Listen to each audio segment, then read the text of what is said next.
Oh, I'm scared of this weekend's game, people. Oh, terrified. We've got to play top of the league. This team that claimed to have won the league in December really is tearing it up. Oh, sorry, phone. Hello?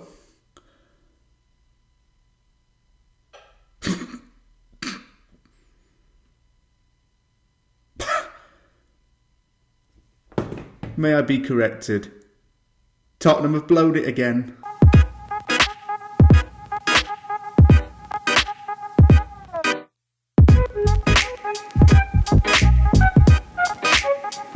Apologies for answering my phone whilst I was doing this. That was the Premier League people calling me to let me know that Spurs are 8th in the league. Can you Adam and Eve it? Spurs claimed to have won the Premier League in December, saying that they were top of the league and that they'd win it. I never in my 23 years have ever wanted Spurs to win the league. And no matter how long I live, I don't want them to win the league because I'm a West Ham fan and there's a bit of rivalry there, but I just can't have Harry Kane lifting the Premier League trophy. I can't stand the thought of it. It's something that I just don't want to think about, nor do I want to see. I don't like Spurs, and every single time we play them at this stage of the season, you know, as a West Ham fan, what may happen. So let me explain it. Okay, don't get me wrong, Spurs do have a lot of quality in their team, but this is the part of the season where Spurs have been pursuing Europe, pursuing the title, and end up being burned out and flopping it. It happened so many times, and right now the results are suggesting that it's going to happen yet again. 4 defeats in the last 5 is concerning. It's caused Spurs to really drop down the table. And West Ham have to play Spurs this weekend, hence the title of the video and why I'm doing this. The chances are, if West Ham do beat Spurs on Sunday, West Ham could go 9 points clear of Tottenham. That is a really big thing. And it's a lot of space. It would mean that Spurs would struggle to make a top 6 claim at the very least. And things are still not looking good because Harry Kane is supposedly injured for this game. It's never nice to see a player injured. It's not a nice thing. But Harry Kane not playing, potentially, could work to West Ham's benefit. In fact, this is a good time to play Spurs because they're not playing like a title-chasing team. They're not even playing like a Europe-chasing team. They're playing like a mid-table average team at the very best. To say that they were beating Man United 6-1 and they put 3 goals past West Ham in the first half at their stadium, I was about to say White Hart Lane, I don't even know what it's called now. Things have really dropped since then. They lost to Brighton. They lost to Chelsea. You can bet 3 things in life. Death, taxes, and Manuel Lanzini scoring a goal to deflate Spurs' hopes. 2017 was the good one, because that derailed Spurs' title hopes, and all the players and Pochettino were gutted. The second, more important goal was the last kick of the game in that 3-3 draw at their stadium. That one that had a 2% chance of going in, but Lanzini hits it on the other side of his foot. It goes clink clink into the net. Absolute scenes. I chucked my cereal all over the floor and went mental for about 10 minutes dancing around the house in disbelief. That was the comeback of all comebacks. But West Ham's track record against Spurs is, generally speaking, quite positive. So West Ham definitely have got a chance to get something out of this, as has been the case in other competitions in the past. I'm going to be really honest. One of my favourite wingers to watch is Son Heung-min. Yes, he plays for Tottenham, but the guy's different gravy. He and Kane form an insanely good partnership together.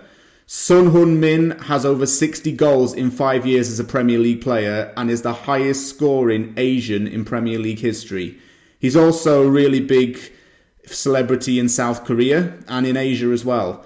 But more to the point, talking about him at Spurs, he is so joyful to watch. His pace, his ability on 2 feet, goal scoring, ability to strike from distance. Son is the complete package. He works very well with Harry Kane, like I say. Now that Harry Kane's supposedly injured for Sunday, Son's going to be number 1. And that's not a problem. He was leading the league in goals at one point early on in the season. He has over 10 assists as well. Son Heung-min is a deadly, deadly player. And that's why West Ham need to be careful of him. He scored last season at the London Stadium when West Ham hosted Spurs. He scored 45 seconds into the game at Tottenham Stadium this season. It can be said that one of the biggest flops last season was Tanguy Ndombele. Club record fee was spent on him, £53 million to sign him from Lyon, but the Frenchman has really stepped his game up. He scored in his debut in the 1920 season and struggled since then, but this season Ndombele's been a really good attacking threat for Spurs. Declan Rice, I believe it was saying on Twitter that he really rated Ndombele and that Spurs fans were wrong to criticise him at first. I think Ndombele's going to be another player who will cause West Ham a few problems because he's really good at going forward with the ball. Serge Aurier's actually been pretty good for Spurs this season, hasn't he? He's been playing more of a wing-back winger role and he's scored a lot from the right side of the field, especially in the box at tight angles. That's where Aurier likes to be. He likes to be deep on the wing, in a wing-back position, rather than just playing a sole right-back. And it's worked. It's helped Mourinho's team a lot because Mourinho likes his attacking football to be very attractive and energetic. Aurier's been like that. Aurier signed for Spurs, and I haven't talked about this in previous Opposition Uncovered, but when Aurier signed for Spurs, I was surprised at that signing, and I said, oof, what a signing. Because he was solid for PSG, and he's been even better for Spurs. One player who played for both was Ukrainian striker Serhiy Rebrov. Rebrov formed a very strong link with Andriy Shevchenko when the two of them were playing for Dynamo Kiev in the late 90s. Both of them ended up getting moves to elsewhere in Europe. Shevchenko went to AC Milan, but if you focus on Rebrov, he joined Tottenham for a club record £11 million from Dynamo Kiev in the year 2000. Rebrov played 60 games for Spurs and scored 10 goals. He also spent the 2002-03 season at Turkish club Fenerbahce as part of a loan deal. After he left Spurs in 2004, he went to East London and played for West Ham for one season in 2004-05. And after that, he went back to Dynamo Kiev for 3 more years. He retired as a member of Rubin Kazan in the Russian top flight in the year 2008. After he retired, Rebrov started coaching. He was a coach at Dynamo Kiev and was assistant manager to Oleg Blokhin at the Euros qualifying stages. After Oleg Blokhin left Dynamo Kiev in 2014, Rebrov became the manager. Who was playing under him? A West Ham player named Andriy Yarmolenko. Yarmolenko, Shevchenko, Rebrov, Blokhin all have that Dynamo Kiev connection and the Ukraine national team connection because all of them are considered legends for their countries. Rebrov went to manage in Saudi Arabia very briefly and now he manages Ferencváros in the Hungarian top division. He is a player who is the joint all-time top goal scorer in the Ukrainian Premier League since it was formed after the demise of the Soviet Union. And he's the highest scoring Ukrainian in Premier League history.